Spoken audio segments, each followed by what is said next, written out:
केरा काउन्सिलिंखौथ' जोङो फैगौ 15 अक्ट'निफ्रायनो लानो नागिरबाय।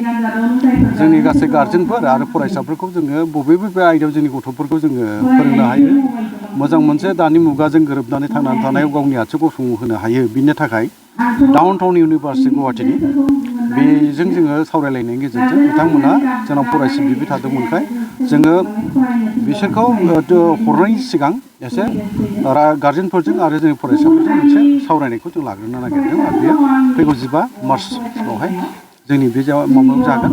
15 मार्चआव जोंनाव सिमेन्सराव जागोन आरो 16आव गगामुआव जागोन आरो 17आव जानो हागौ माबा लखिमपुराव जानो हागौ आरोखि। जायखिया रायज्लायगासिनो दं। केरा काउन्सिलिंखौथ' जोङो फैगौ 15 अक्ट'निफ्रायनो लानो नागिरबाय।